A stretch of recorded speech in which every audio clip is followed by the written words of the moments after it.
Praise the Lord, everybody. Chris Davis, MC Raymer, coming back to you with another Relationship 101. Tonight we're going to talk about forgiveness. Yep, I said it, not a curse word, forgiveness. Now, here's the thing about forgiveness. We have to. It is a Christian requirement to forgive.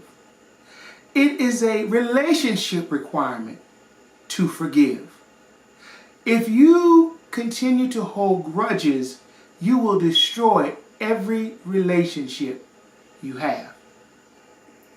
And it's so critical to offer and give forgiveness because we all want forgiveness when we make mistakes.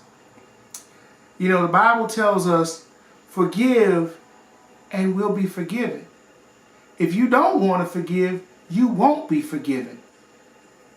Could you imagine being a tither, consistent church member and doing everything on the outward God has called you to do, but inwardly holding a grudge and getting to the white throne judgment and Jesus saying, I'm sorry, but you can't come in heaven because you didn't forgive.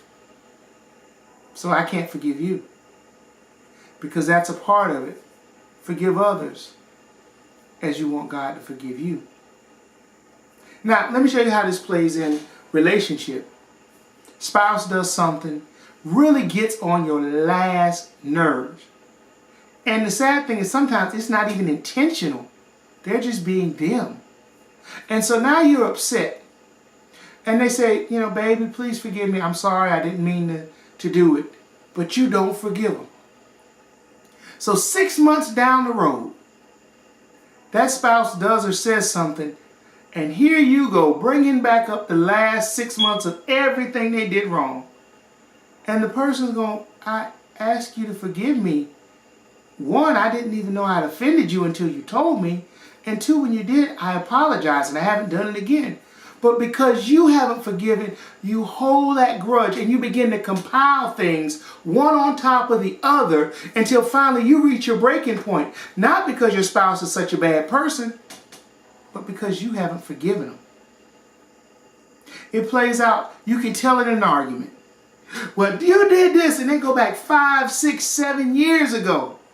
There's something that the spouse said or something that the spouse did that the spouse has begged and cried for forgiveness because, like I said, some things are unintentional and some things, even some things that were intentional.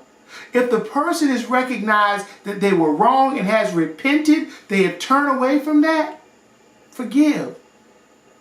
It's not always easy to forgive. I am 100% sure it was not easy for Jesus to take the beatings he did, to be spit on, and all the things he endured. And then to get on the cross and say, Father, forgive them, for they know not what they do. That wasn't easy. It was not easy for him to forgive the sins I did. Before Christ, I was a hellion. But he forgave me for almost taking the life of a few people. Not one, not two, but a few. It's all the things he forgives me for that teaches me to forgive others.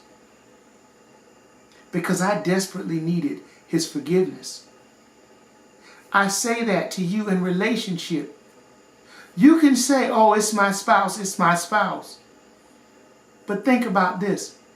What have you had to ask God to forgive you for? Maybe it was all those relationships that turned sexual before you got married. Maybe it was the times you lied and cheated on your taxes and all these other things. Maybe it's the times you didn't get caught for doing things that you know you shouldn't have been doing when you was taking drugs and all of that. Maybe it's no matter what it is, you ask God to forgive you, and he has. Yet you don't want to return that same level of forgiveness for your spouse. Think about that. What if God said, nah, I ain't forgiving you because you won't forgive them? That would make you change your mind. Or would it?